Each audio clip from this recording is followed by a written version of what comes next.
শ্রীপুরে বিএনপির নেতা শামীম মোল্লার বিরুদ্ধে ষড়যন্ত্রমূলক মামলার প্রতিবাদে সংবাদ সম্মেলন।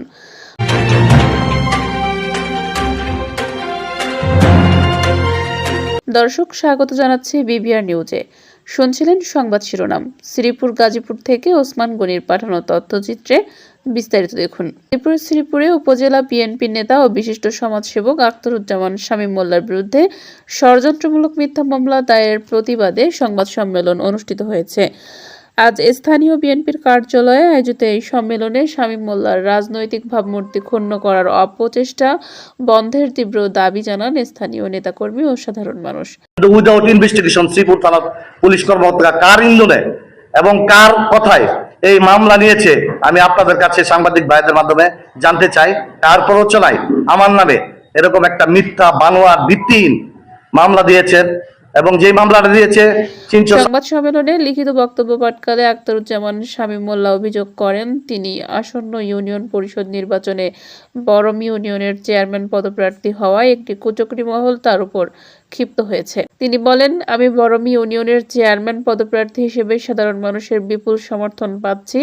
আমার এই ক্রমবর্ধমান জনপ্রিয়তা ও রাজনৈতিক অবস্থানে ঈর্ষান্বিত হয়ে একটি মহল নানাভাবে শত্রুতা পোষণ করে আসছে।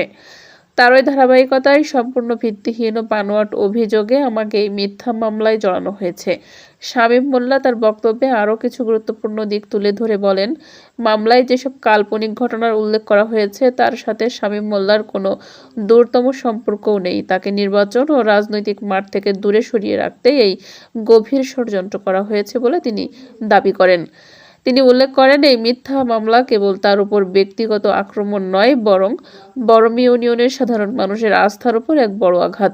সংবাদ সম্মেলনে উপস্থিত নেতৃবৃন্দ শামীম মোল্লা প্রশাসনের প্রতি উদাত্ত আহ্বান জানিয়ে বলেন, পুলিশ যেন কোনো বিশেষ মহলের দ্বারা প্রভাবিত না হয়ে নিরপেক্ষ তদন্তের মাধ্যমে প্রকৃত সত্য উদ্ঘাটন করে। তারা অবিলম্বে বানোয়াট ও গায়েবী মামলা প্রত্যাহারের জোর দাবি জানান। স্থানীয় নেতাকর্মীরা বলেন, শামীম মোল্লা দীর্ঘদিন ধরে সুখে দুঃখে মানুষের পাশে রয়েছেন। তাকে মিথ্যা মামলায় ফাঁসিয়ে দমিয়ে রাখা যাবে না। সংবাদ সম্মেলন শেষে স্থানীয় জনতা ও নেতাকর্মীরা দ্রুত এই মিথ্যা মামলা প্রত্যাহারের দাবিতে এক